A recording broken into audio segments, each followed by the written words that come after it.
My name's Sarah Merry.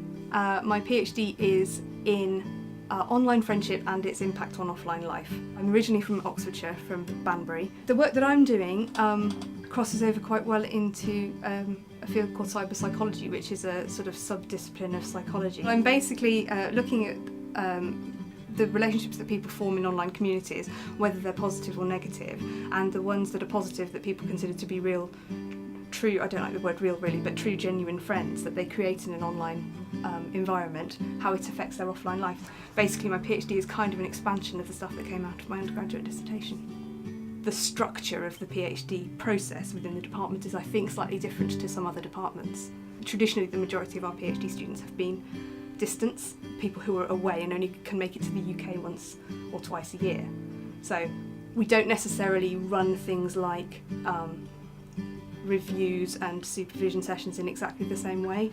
The department is a very friendly one, and I mean I'd say that anyway, but it's true. We're used to dealing with distance learners because we have a lot of undergraduate and master's level distance learners. So as a department we are very aware of the difficulties that students have from being, away from the site, but also we see them more often. They come for a study school every 1 or 2 or 3 years, or however, dependent on them as individuals. They always say if you want to do your PhD within the 3 years, which is a normal full-time thing, that you have to treat it like a full-time job, and then some.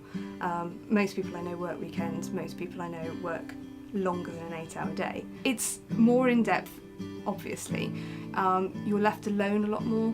It's much more independent than doing a master's even. Particularly, there's not the deadlines, which I found quite hard when I started actually, to suddenly just have a big long expanse of time, and really the only major deadline you have, the only one you absolutely can't miss is submission. Time management skills, ability to motivate yourself, the ability to write, the ability to meet deadlines which are sort of external, so things like if you're doing a conference paper. Also all the skills that come with doing things like conferences, the ability to present, the ability to network with people from a variety of different backgrounds and different countries and different fields, and teaching, marking, all of the added value that comes with being part of an academic department. It's brilliant at Aberystwyth. It's well known as being, I call it the Hotel California University, because people come here and they graduate and they don't leave.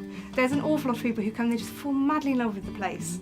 We have the sea and we have the hills and we have, it's a wonderful place to live, and it does get into your bones, I think. I would say do it, but be sure that you're doing it for the right reasons. It's enormously rewarding.